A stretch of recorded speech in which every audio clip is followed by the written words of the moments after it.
Mm. All righty. Welcome. I am Heather Pierce Campbell, the legal website warrior. Welcome to another episode of Guts, Grit, and Great Business. I am super excited to welcome Bradley T. Morris today. Welcome, Bradley. Thanks for having me. I'm excited to be here. Absolutely. So I think you and I connected pre-holidays, like Yes. pre-Christmas. Does Like that sound right about right? right before we shut down. Totally. Yeah. Like you might have been my last phone call before like we were on break. Yeah. Um, and then we got really sick over the holidays Oh and it no. mushed into in the way that No. you do when you have little kids, bring all the germs home right before the holidays start. So kind of them. Oh, it's so kind. We love to share. So we did fine, but New Year's came and we felt a lot better, and 2024 has been awesome, so that's good. Um, You have a lot going on. And I remember when we met, I was thinking like, holy cow, even in a conversation, where do you begin with all of this? But for folks that are listening and don't know you, let's get you introduced and we'll talk about some of those things and then we'll dig into some of the really fun details. So for those of you listening, we are joined today by Bradley T. Morris, who is a powerhouse online creator, coach, and creative entrepreneur for the last 20 years. Bradley has served millions of people through his meditation audio library, viral videos, transformational online courses, thriving online communities, innovative apps, partnership projects, and the Magic Kids app. And that was one of our highlights of our conversation. His mission is to raise the spiritometer on planet Earth by spreading more joy to the world, just like Santa Claus. In 2016, Bradley took a bold step away from social media. And you guys, this is going to be one of the highlights of this conversation, I think. This is, one of the things that Bradley teaches is stepping away from social media, focusing on real world connections. As a result, he revolutionized his business models and marketing strategies, going on to teach his incredibly popular Thriving in Business Without Social masterclass to more than 4,000 entrepreneurs last year alone. This workshop teaches the 19 relationship-based strategies that allow your life's work to thrive without social. I know for me, I'm like, that just sounds amazing, right? It's always been a dream of mine to not have to be on social at all, even for business. Yeah. But there's more. In 2021, alongside his young son, Soren, is that how you say his name? Yeah. Soren, I love it. Bradley launched his fair pay publishing company, Magic Kids, through their Magic Kids app. And this is magic with a K, you guys. So if you go search it up, Majik. Yeah. that's right, Majik, Kids app. Imagine a conscious version for kids of Spotify and illustrated books. They're offering the most magical audio stories, music, imagination meditations, and homeschooling activities to kids, classes, and families. Brady, I mean, neat. I just called you Brady. I saw Bradley. Let It's me okay. Not the first. slow my brain down. I know lots of great Bradys, but you're not Brady. Off the clock, Bradley's a loving father, husband, village maker, which I love that term, and a professional golfer. Okay, I didn't like I'm sure there's so much more than this. You can't pack everything into just one bio. His journey proves that with persistence, focus, and humor, anyone can transform their dreams into a reality. Oh my good, oh my goodness, Bradley, like I'm reading all of this and I just don't know where to begin. You've done so much. And so like the big word that stands out to me is creativity. Like there's so much creativity in your path and in the variety of things that you've taken on and really been successful at. And this mission of raising the spiritometer, did you come up with that term? So we actually, being an author with Magic Kids, my Mhm. son and I, we've written a lot of stories together that are books and audio stories. Um, 2 years ago, we wrote a story. We wanted to do an epic Christmas story, and Oh, so my good friend, who's one of our authors at Magic Kids, him and I wrote Joy to the World, the Untold Story of Old Saint Nick, which is basically Saint Nicholas coming forward and retelling his life story of who he was as a child and the journey he had to go on Mhm. to eventually becoming Saint Nicholas and then Santa Claus and all of the events that occurred. It kind of helps make the Santa story make more sense. And a part of that story was coining this idea, which was something that came from the elves, that was in the Book of Joy that the elves kept in the deep icy caves of the North Pole, around raising the spiritometer by spreading more joy to the world. And that is the whole purpose of an elf. And so that came through that story, which I have taken to my heart. My son and I, um, that's often the question that we'll ask in the mornings before we get the days going, of like, how are we raising the spiritometer today? And it's Mhm. just like, it's a fun way to just ask the question of like, how am I going to do something awesome for people in the world today? Oh, that's so good. I mean, I love the idea of like co-writing a story with, your child. I've got a kiddo right now who's 6 and one who's 11, and they're just at these really magical ages, and Yeah, like the creativity is still there. If I keep them off screens, the yeah, first thing either one of them is prone to do is to go get out markers or pencils or music, right? And it's like yeah. you just see firsthand constantly that we are designed to create.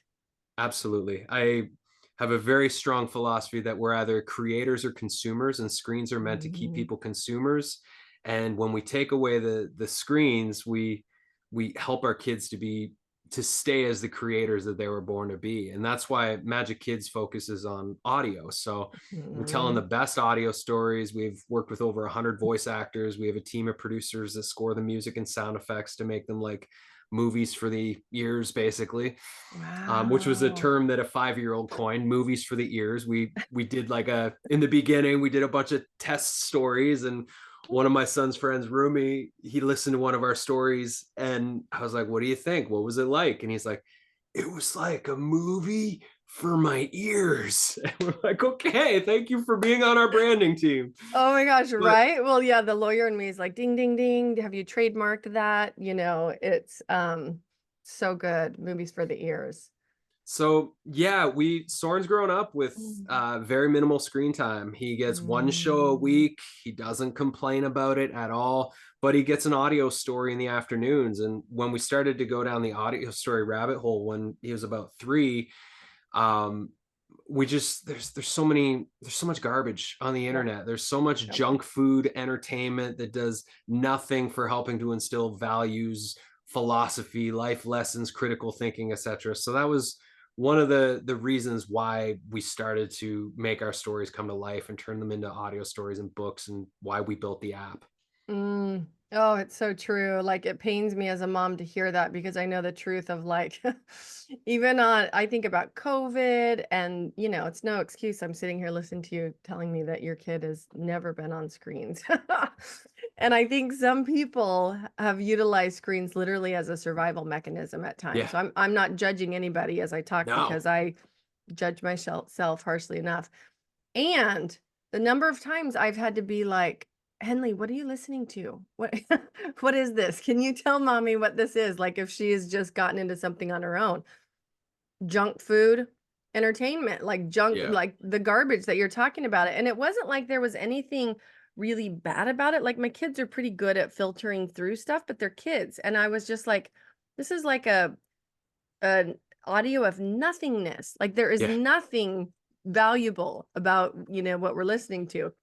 Anyways, I think that it's a journey for parents to figure out, first of all, how to contain your kids in that way, like Yeah. just how to put those limits in place, how to support them in choosing other activities. I know for me, one of my struggles with kiddo number 1, he's neurodivergent and just is a challenge to keep him occupied. It Yeah. is just a nonstop challenge. And so if we're not available to him, he can be really prone to getting in trouble or getting into situations with his sister, and it's sometimes we just are okay with pacifying him. Get it. Yeah. And knowing like, okay, there are some great options out there that we could be much more intentional about. I think that's like such a good place for parents to start. Yeah. Audio is amazing. And like the junk food entertainment, the negative messaging is so subtle. It's like, Yeah. unless you're really paying attention to the tonation, the actual affirmation of what the characters say, what the characters' inner dialogue is, what their belief Yeah. systems are that they're carrying, all of that goes in subconsciously to the children. And they might not start playing that stuff out till later on in life. And so it's just like, we didn't grow up with this. We had a few TV channels and we get bored of the TV, so we go outside and play. This And is a even very then, no, different you're thing. right. It's so different. I have almost no memories aside from Smurfs. I did watch Smurfs Yeah. before going off to, and it's funny because like my daughter, she was watching Smurfs the other day, and I was like, this is like the one show you're watching that I watched as a kid. Yeah. And I love Smurfs, but Smurfs are great. it was like kindergarten, first grade, and kindergarten specifically, because my brother, who was in first grade at the time, I was so jealous. He got to go off to school first thing in the morning. Yeah. And my kindergarten was half day, so I started like at lunchtime.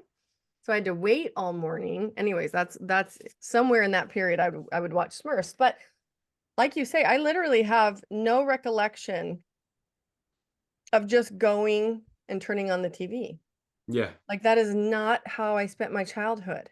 And Same. it's not even as I got older. I was also a kid like there, pop culture and like the popular music of the age. I went to my high school reunion and everybody knew like every song. And then I was like, do I even know these songs? Like, what's wrong with me? Yeah. Well, and it's so challenging to protect our Yes. own consciousness, let alone protect the consciousness of our children who are in that sponge like developmental stage where everything that goes in is truth and reality. Mm, And so when we have that lens of like, what I'm allowing my children to watch or listen to is going in as truth and fact versus like, okay, what I'm putting in front of them is actually it's entertaining, it's fun, it's mhm, values aligned with me. I know that they're going to be getting some life lessons that are mm, positive and empowering and inspiring for them. It's going to activate their creative. Like that's what we're trying to do at Magic Kids because 98, 99% of what is available for children is the opposite of that. It's meant to, just like social media, it's meant to be addictive, yeah. which is not what we want for kids. No, it's And it's so not. hard because if parents are already overwhelmed, we're not like looking for all the solutions, and it's hard to find the solutions. And most of like the positive, more holistic forms of entertainment that exist, my son refuses to watch or listen to because it's just not as cool. Yeah. So how do you like find that balance? It's tricky, but we Yeah. found audio stories to be amazing. And then all of a sudden, when we started building the app, we're like, well, there's so much good music that exists that you can't find. Like we've literally licensed, we'll have about 1,000 songs in the app from every genre of kids. And we've licensed from almost 100 musicians already to find the best kids music in hip hop and rock and roll and folk and country music and like every genre to so that parents don't have to do that work anymore. They just download the app. Is like your kids can rock out. You know that what they're listening to is going to be filling their brains with goodness. Oh, it makes my mom heart so happy. And you point out like it really takes work. And that is the thing, Yeah. understanding that we all have limited resources. We have limited time, we have limited energy. And I think one thing that I've been trying to do recently is approach like a series of mini experiments. I Yeah. read a book, and it's a brilliant book. It's called The Power of Fun by Catherine Price. I've mentioned it several times already on the podcast. But in it, and she's author, by the way, of How to Break Up with Your Phone, Sweet. right? Yep. Totally, totally your kind of people. And she's awesome. And she was a mom who literally like had a baby, was up one night with the baby, I think nursing, and on her phone. And you know what she'd been doing is they'd been doing a remodel project and she was addicted to scrolling like all these salvage sites for all of this, right? And even that, like she realized because she looked down and her new baby's like watching her face, and she's like, and here I was on the phone. And it was like this moment where she's like, am I really doing this? Am I going down this Mm, path? And realized like, oh my gosh, I have an addiction. And like just got really serious with herself about what this meant, what it likely meant for other people. This, these opportunities that pass us by sometimes because we don't recognize the significance of. And so anyway, she's authored these brilliant books, and one of her experiments, she calls it a digital Sabbath, right? Friday afternoon, and I've been doing it. Friday afternoon, work ends, phone goes away. yeah. Like in the kitchen on a stand, settings off, everything off. And I implemented this probably about a month ago now. It hasn't been very long. I get to where I don't want to turn my phone back on. It's wonderful Yeah, like you're when you block supposed it to out. Yeah. totally, like you're supposed to just do it till Saturday evening. Yeah. Saturday evening comes and I'm like, nope. And I just leave it on the stand. And then Sunday morning comes and I'm like, nope. And it's giving me back the presence of mind on weekends. Like time passes in a different way. So Yeah. this whole thing about like addiction and technology, like just do a little experiment and see what's true for you, right? Yeah. But you can imagine how addictive that stuff is for these little developing Oh minds. yeah. Oh yeah. It's crazy. I mean, we saw it was like having a little addict because Yeah. we went through a really hard pivot with a move when he was 2.5, 3. We Mhm. moved unexpectedly. It was 2 months of complete chaos. And so we're like, Paw Patrol, you're getting Paw Patrol Totally. again. And it was just like over this short period of time, his symptoms, his energy, moods, Mhm. like it was just a complete, it was like we had this little demon child for that little period of time. And because his brain was addicted to it, just give me another. But Totally. the we do Wi-Fi free Sundays. Ah, We just don't turn on we shut off the Wi-Fi at nighttime here, and then we don't turn it on Sundays, and the phones stay somewhere else. Um, and that's been amazing. But her story with like the scrolling, that's similar to yes. my story with why I left social media 7.5 or so years ago. Was we just launched a new branch of our business. It was when like my inner artist and inner entrepreneur really married each other. And I was very excited about this new branch of the business. We just had our son Soren, so that was also fresh. I was out on a hike. I'm sitting up on a mountain. I'm watching the sunset. And I had this experience where all of a sudden I caught myself pre-typing my Facebook post that I was going to describe the moment I was in. And in that moment, I caught myself and I was like, oh my God, my brain has fully been hacked. These are not my thoughts Mhm. anymore. Mark Zuckerberg owns my thoughts, and Yeah. that's not okay with me. And I went home that night, and I'd been thinking about leaving Facebook from social media for 3 years before that. I started a group that was called Evacuate Facebook. Like it was on my Did mind you because I start a was group on Facebook called yes, Evacuate yeah, yeah, Facebook? yeah. It was called Evacuate Facebook. It was like, let's get together and talk about what else we could do. And so I go home that night. I'm like, I'm leaving Facebook. I messaged all my friends that I felt were important and basically said, Mhm. I'm leaving. And I got as many of my emails and phone numbers as I could. And the next day I just deleted all my Mhm. accounts and I left. Very, very scary experience because social media was my number one marketing strategy. It was how I was planning to grow my business, how I got coaching clients. It was how I was making sales for all my programs. But I felt completely violated. And I think almost anybody right now feels violated. The algorithms are designed to keep us addicted, they're designed to keep us disconnected and fighting with each other.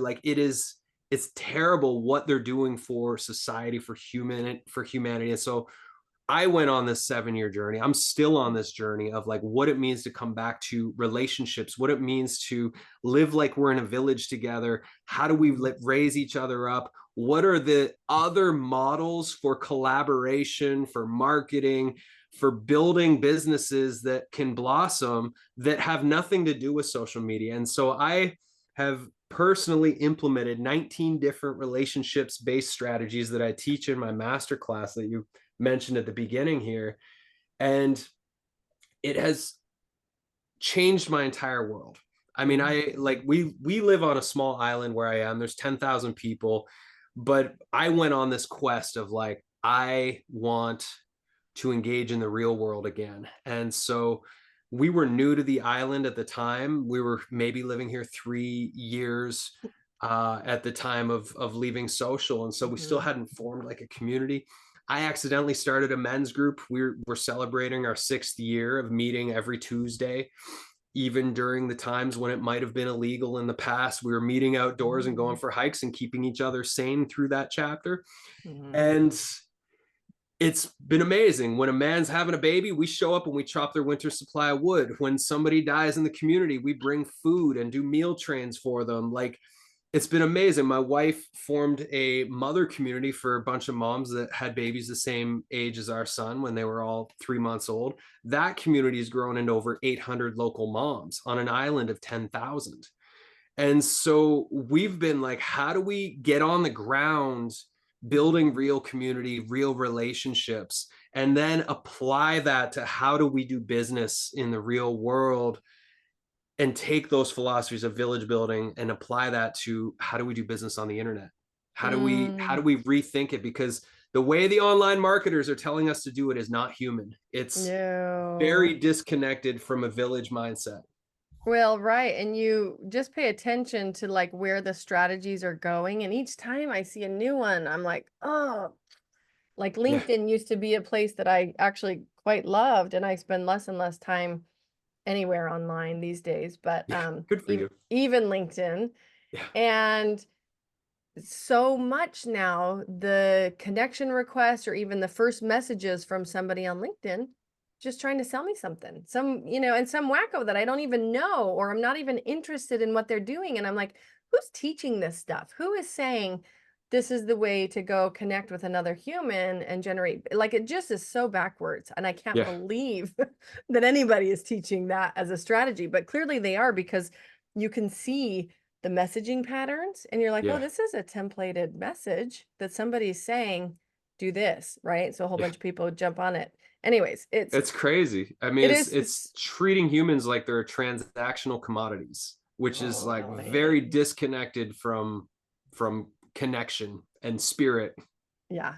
Oh, 100%. And I love your experiment. First of all, I love that you took the leap. That's a big freaking deal to like have that moment of recognition. I love that it's on a mountain, like thinking about the post you're going to make and then being like, nope.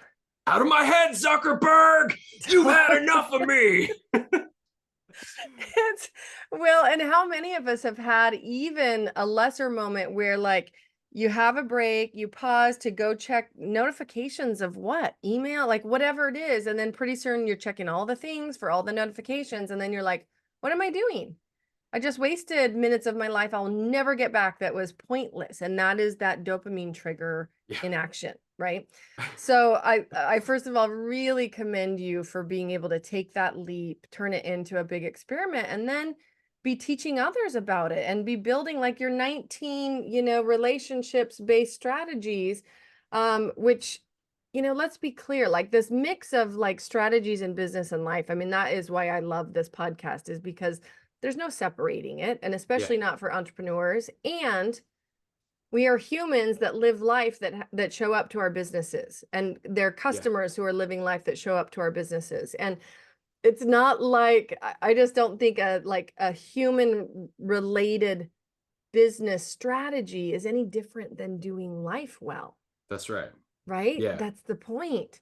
Is it's humans, and it has to be relationship based, and it has to be done from the perspective of recognizing and respecting the human that's on the other side. yeah.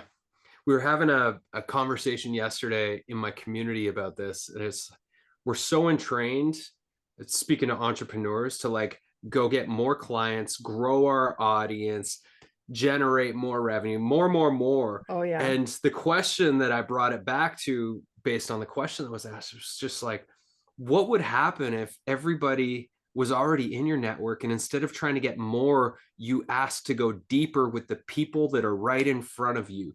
You leverage the relationships you're already connected to instead of moving on to the next.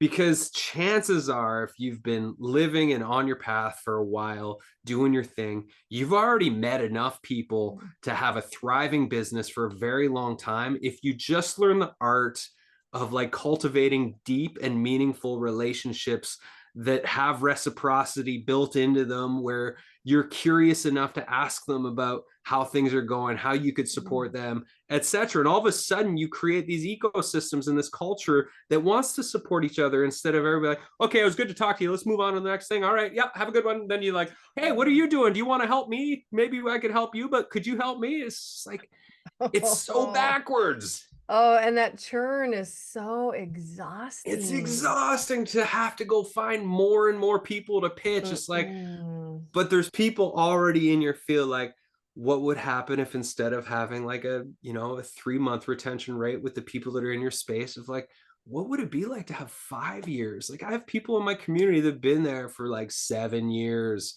because they're just like, this is my jam. Totally. Well, it's that sense of community, right? It's Yeah. that sense of like, I know these people, and I particularly love, one of the reasons that I actually love entrepreneurship is because of the people that I Yeah. get to meet and that you get to pull in. And like over time, I remember going to a conference actually in Canada when I was like, 11 months pregnant with my daughter. And um, met a gentleman who was running the whole event, and like one of my, I wouldn't say closest friends, but like a very close friend now, over the course of Yeah. like 7 8 years. It Like, I just think, oh my gosh, like there's no way that we couldn't have met or come into each other's lives, because, and this is the thing, is you get to do that and collect people and keep them close and nurture them, and it begins to have a relationship like almost like family. It like Hmm. this trust, this level of trust. And I think that's really the joy of being a human that cares about relationships. And I think we all do. I think we Yeah. get our wires crossed because we start following strategies or doing this thing over here because somebody says do this in business. But, ultimately, I think we all are humans that care about relationships. Yeah. It can just take some effort to sort out like how to do it the right way and how to do it the right way in business. Yeah. Yeah. I'd love to know about your early roots into entrepreneurship. How did you choose entrepreneurship? I've always been my parents called me a schemer when I was a kid. I'd always be like, if I wanted something, I'd just like scheme up a plan to make it happen. I Mm. was always the organizer. So back in the day when you had to call your friends to organize something, I'd get home from school at 3:30. We had like I lived out in the country, and we had this big lot kind of close by that we'd play road hockey. And I would call like 15 friends as soon as I got home from school and be like, road hockey, 4 o'clock, be there. Hang up the phone, call the next one. And then before we know it, like I would have organized a big hockey game. So that's kind of the roots. In Mhm. 2003, I moved across the country to the West Coast to go to Mm. college.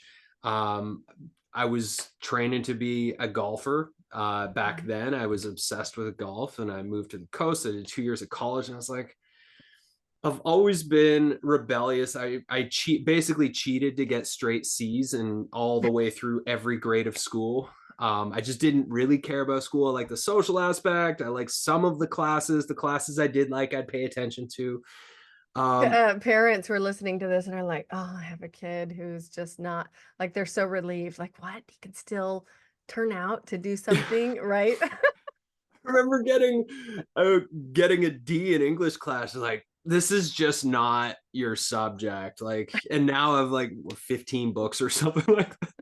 It's like, Oh okay, my well, gosh, You're that's the speaking editor's report. to all the reasons why school doesn't work for so many So kids, right? many, For so so many many. kids. Yeah. Outdated model. Anyways. So I was lucky enough to get caught cheating in my second year of college in accounting class. And instead of expelling me, they said I had to repeat accounting the following year. And during that summer, my buddy and I we started making funny t-shirts. Mm. And everywhere we went, people literally asked to buy the shirts off our backs. So him and I started a t-shirt company. It was called Man Shirts, and we sold really offensive and degrading t-shirts on the internet. We would 100% be canceled if it was today, but it was back in 2005, so nobody was canceling anybody at that time. And But my life, you did what so many people talked about doing. I feel like there was a phase where everybody wanted to make t-shirts, we did it. right? We did it. We You went did it. hard. We had 300 original sayings. And I dropped out of college to run that business. And within a year, my life hit rock bottom. My buddy and I that I started the business with, him and I had a falling out. I had a mass amount of debt. I was drinking 6 days a week, as you do in your early 20s when you're starting a business that is best sold in bars. And that was like my spiritual wake up call, when it was like, I did my prayers and I said, like, okay, like, show me a better path than this, something I could be proud of. And I had a series of events that led me in a complete opposite direction. And then 2 years after that moment, a couple friends and I made a video called The Gratitude Dance, which went viral on YouTube and led to 2 years worth of speaking tours. And like, I ended up down in LA working at Agape for almost a year, doing their Sunday school program. And it just like, and in that time I was meditating usually an hour a day. I do a couple of sittings and learning my own styles and techniques that I was making up and experimenting with, because that's kind of who I am. And then, so just like the rest of the short long story is like, the momentum fell out. We had a very big publishing contract with Hay House, and one of the authors at Hay House didn't want our book being published because they saw us as competition. So a week before we're speaking in Las Vegas, we had our contract pulled and we were no longer speaking in front of 10,000 people. And then the wheels literally fell off our momentum from the Gratitude Dance video. It was like another, like, okay, starting from the beginning again. And I had a friend ask me, because I'd been meditating a ton and I had all these techniques that I'd made up. And she was like, could you guide a group? And I was like, sure. Because I got kicked out of the States at that time and I had to move back up to Canada. And so I taught one group and they loved it. So we agreed to do it a week after. Within 3 months, I was teaching meditation 4 days a week. And over the course of the next 3 years, I did 500 workshops. And then I did retreats around the world. And then I produced a world-class library, which then got licensed by a bunch of apps. And that has spread to millions of people. And that's kind of like what brought me into the coaching world that I'm in, of like teaching entrepreneurs and creators and coaches, like, how do you leverage your life's work? How do you produce world-class media? All the stuff that I'm doing kind of started with those roots I just shared. So I have been a full-time entrepreneur. This is my 20th year, I believe, which is pretty wild to think back. 20 years of craziness. And you talk about taking the leap. When I left social media, I have always leapt 100%, just like faith in the vision or the idea, and let's see where it goes. Same with like Magic Kids. We didn't know how to make a publishing company, but here we are. Oh, there's so much that I love about that story. I mean, the leaps, even the points where you recognize like you were starting over, although you're never really starting over, right? But it feels like that. I mean, even the dead ends and the funny bits, right? Like some of them you just think, oh my gosh, these outrageous things happen, but look what they lead to next. Yeah. I think that's the really fun and unexpected part about life. It doesn't always feel fun in the middle of it. But super important question for you. Do you still know the gratitude dance? What is it? Oh yeah. So I mean, you can't see my feet right now. It was so silly. It's still on YouTube. It's very pixelated. Is it? Oh my gosh.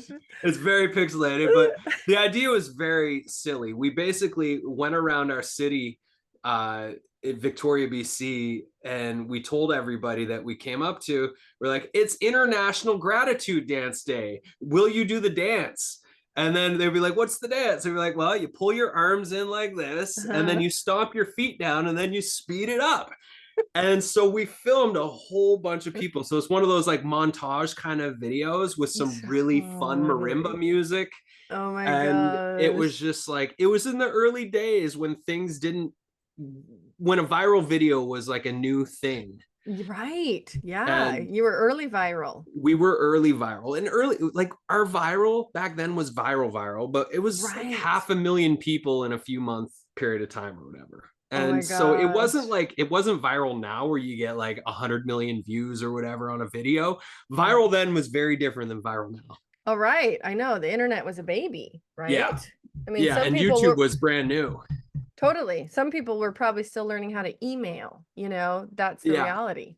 Well, it's crazy because I didn't have a YouTube account. I'd never watched a YouTube video. This was my first ever YouTube video that we posted, and just like, there it goes. Oh my gosh, welcome to YouTube. That's Yeah. hilarious. Um, so when you got invited to speak, was it about the experience of going viral or was it something else? Like I'm We created a curious. whole curriculum. So we created a Ah, curriculum about past gratitude, present gratitude, and future mm, gratitude. And it was just around like living a grateful life. How do you be grateful for the challenges that have shaped who you mhm, are? How do you be grateful for what you have in the present moment? And how do you design a vision for the future that you can be grateful for now? And so mm. we went around teaching that curriculum and also getting people to do the dance. Sometimes we were keynote speakers to just get the crowd pumped up, and other times we are like facilitating day-long workshops and that sort of thing. Amazing. Do you think it's your personality to leap? Is that just a trait inherent, do you think, in the way that you operate in the world? I think, I mean, I've been doing it for so long that I have so much Mhm. faith in the process now. Um, Totally. it was harder to muster the courage in the past. I mean, I still get anxious when we're launching something new. Like, for example, on Monday we produced 31 comedy commercials with the Harmon brothers, who did like the Squatty Potty commercial and all that. So we've got like a big ads campaign starting on Monday. So I feel nervous about that still, but Mhm. we invested the money. We invested 9 months of support from them and 9 months of production to make these 31 videos. And it's just another leap of like, this is the next step. And that's Totally. all I like. When I get those moments where it's like, this is the next step, I take the next step unquestionably. It's just like, Mm. okay, this is the next step. And my wife's like, what? Let's talk about this. It's like, okay, so here's what I'm thinking. I think this is the next step. Here's how it works. And then we do, our process. We muscle test a lot of things. If you know Mm. kinesiological muscle testing, we make a lot of important decisions through muscle testing to make sure that the body is feeling strong and confident in the decisions that are going to be made. And if everything feels like a green light, then we go for it. That's awesome. Well, and I think there are certainly different personality types when it comes to decision making, risk taking, etc. I wonder what you have to say to folks who tend not to be leapers, like they're going to build the bridge to get there, right? Yeah. Um, we have to eventually leap. Well, and I Eventually think you that have to test the bridge. And I've worked uh, with so many entrepreneurs over the years who spin the wheels in ideation, who never yes. take action because they're afraid they won't have all the details. And the thing is like, if you're out for a walk on, like, let's just say you're in the prairies and you can see the horizon keeps moving.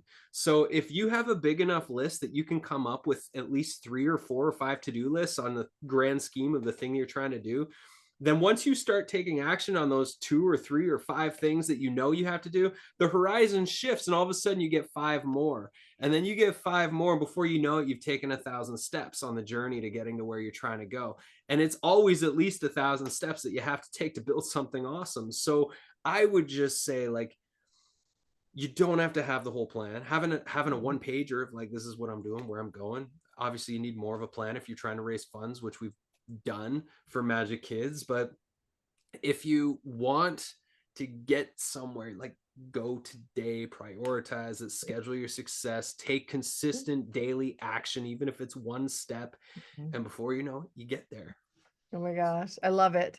I can relate to your leaping. I would say definitely taken some leaps in my life. Not always. Like there are times where I wish I was more of a leaper, but Like there was a time in law school when I moved to London for the summer to work actually for the British government in their finance department, their audit commission. And I had no housing. I didn't know where I was going to be living for the summer. This was 2001, the summer of 2001. And I literally just got on the plane and flew to London. And at at the airport, I bump into a friend at Heathrow Airport. And she's like, "What are you doing?" And she's British. Her name's Diane. I'm like, "I'm moving here for the summer." And she's like, "Where are you living?" And I'm like, "I have no idea." And she was like, "Oh my gosh, contact these friends, contact these friends." You know what I mean? Like here, like Yeah. blah, blah, blah. And I literally called them up. They don't know me from Adam. I've just been given their name on a piece of paper at the airport with the phone number, right? And I end up sleeping on their floor for like a couple months during the summer, and then met somebody else through work who was this awesome woman, and she's like, "We've got a spare bedroom, come stay." It was one of those great examples for me that when you leap, the universe is like, "Yeah, here you go. Like, Yeah. you're okay. You're gonna be Yeah. okay." Well, and it's amazing the way it does work out so often. It's even more amazing how it almost never works out how planned or intended. And I mean, I'm positive and I'm optimistic about how things will turn out. But I feel like I've been punched down by the universe so Mhm. many times that it's like those experiences have shaped me. They've shaped my business models. They've Uh, humbled me to be more village minded. They have mhm. helped to shape my business model if I'm not going in like the best direction. It's like, bam, there you go. That was a wrong turn. And it's like, okay, okay, I'm listening, I'm paying attention. But like the hard times Yes. make us, because it's like a death experience, it's like a near death experience when we have those really hard moments. And Mm. I can say with like Magic Kids, my team went from 3 to 10 or 12, which is a massive expansion of the payroll. And there was a few months where we hit the bottom of the bank account and I had to figure shit out. I had to leverage assets. I had to, you know, create a new offering for Magic Media to pay for what Magic Kids needed. Like those moments make you so incredibly present to life, and they're hard and they hurt sometimes, but they're really essential. Like everybody has dreams. Like, I want to be a great entrepreneur. I want to be a great leader. I want to be an incredible teacher. And it's like, I know I'm those things now because I've gotten through so many of those hard knock life experiences that have shaped who I am as a leader, as a teacher, as a coach, as a human, Mm. as a dad, as a husband, like all these things. And those things hurt like hell. And fortunately, I try to keep my sense of humor alive throughout them so that we can live. Right? Yeah. I Yeah, know, because it's at times you're crazy. like, what's the alternative? Yeah. Well, you've provided, I think, some really rich examples of just, and even speaking back to your phrase, like leveraging life experience, Yeah. right? In your business, in future decision making, like it's the best that we can do is Mhm. learn how to leverage our life experience, learn how to bring our whole person and our whole experience to our work, to our mission, to what we're doing, right? And so, I mean, I love that you're in the world of teaching this. I love that you speak about it. I love that, I particularly love the bent towards getting people off of socials. I know that that's, just one of many topics that you train on and speak about. I know I want to be respectful of time because we're bumping up against the top of the hour already, and I feel like there's a bazillion other questions I could ask you. For folks that are listening and that want to know more about you, know more about your trainings, maybe they want to investigate Magic Media or Magic Kids, where do you like for people to find you online? Yeah. So Magic with an Majik. So magicmedia.com is where you can find all my things there. Magickids.com is where you can find out about the app and the books and all the things. We're looking for artists to submit their stories and music and meditations. Um, And I would say for people that are like, hey, I want to get off social media, number one Mhm. strategy, craft into our signature workshop. So I stumbled into this by accident. I wish I would have known this 20 years ago when starting. Signature workshop is like you create a 60-minute presentation, which is the first experience of somebody coming into your work, learning about your story, your philosophy, having their first breakthrough with you, and then you call them to adventure of like whatever your paid things are that they can step into if they love that workshop. And then you take that on a virtual tour. I did my signature workshop around thriving in business without social media 20 times last year, grew my email list by over 4,000 people, 20 hours of teaching time, maybe 10 to 15 hours of like back and forth emails and landing Follow page design up. and all the Yep. things. So less than 40 hours of time. Think about social media. Most of you who are on social media are spending 40 hours a month on social media. And did you grow your list by 4,000 people last year? I'm going to say 100% no, unless you spent a fortune. So everybody needs a signature workshop, no matter what you're doing for your work. That can replace your social media alone. And then we've got tons of other workshops. If you go to my workshops page, you can sign up for my next Thriving in Business Without Social Media. I do them every 6 or so weeks. And yeah, that would be how to do it. I have an online community space, a coaching community called the Magic Mind. We meet 3 times a week. Yes. I teach monthly skill building workshops. Plus I do like these every 3 to 6 months. We do these like bigger trainings. I have one coming up in September around building and touring your signature workshop. The Magic Mind is awesome. It's $247 a month. You can cancel anytime. You get access to everything. You get a 20-minute coaching session with me as soon as you start. And then I can customize your coaching journey with you through the community experience and all the live events that we do. So those are some of the ways. I also have a podcast and a YouTube channel that I'm very, very active on. My newsletter, I send you magic a couple times a week in my newsletter, and reach out if you're inspired. I'd love to connect.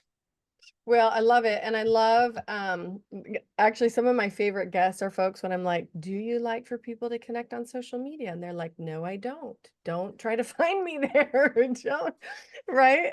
And Won't find me. that's right. You're like, come to any of these places where I am, delivering value and building community is what Yeah. I just heard, right? Yeah. That's right. And it's what we should all be doing. So if you are like me and you're like, oh my gosh, I am way overdue for either trying to get off social media or even just opening the door to believing that I can, while also being an entrepreneur or running a small business and feeling like you have to be all the places, right? Go follow Bradley, go, get on his newsletter, go sign up for one of his workshops. I'm just super excited, Bradley, that you're in my world, that I get to refer to you now as a resource for all of the people that, need some element of what you have. You just have a really rich, fun journey. And I think the way that you share it is awesome. Super excited to get to know more about Magic Kids. This is a reminder to go explore that space a little more. So just feeling really grateful to you today. Thanks so much for joining. I know people are going to get so much value out of this. And I'm going to ask you for one more takeaway, tidbit, quote. What would you like to leave our listeners with today? Remember your inner artist. Take time to be creative, and it doesn't have to be creative for the sake of your business and your work, but take time, whether it's creative writing, story writing, drawing, painting, coloring, whatever. Just remember to connect in with that inner artist. And my kid is so good at helping me to do that every single day. And I'm so grateful for that. And I would just say what it's going to do to your brain is it puts you back into that kid-like state of imagination and possibility. And that is going to help rewire your adult brain, which has forgotten all that important stuff on how to live and how to imagine, how to create your reality. So that would be something that's worth exploring. Oh, it's huge. That just referring back to my recent experiment of doing the digital Sabbath. Yeah. The first one, I put my phone away Friday, it's off. Saturday, you have kind of that, like, it's almost like an anxious feeling of like you're used to doing a certain thing, like checking messages from sisters or whatever. Yeah. And my phone's off but a few hours into the morning, my kids and I got out paint. We got out huge canvases. We spent the rest of the day doing what you just said. And that was just because that was the natural next thing to do. And it was awesome. It was so much fun, and we made the biggest mess, and we had the best time, and my kids loved it. So Yeah. anyways, The love the your message. the Yes, space gets filled with connection and creativity when we put the phones away. totally. Yeah. Totally. So love it. Sweet. Bradley, huge appreciation to you. Thank you for joining me here. I can't Thank wait for you. people to hear this. Appreciate it. All right.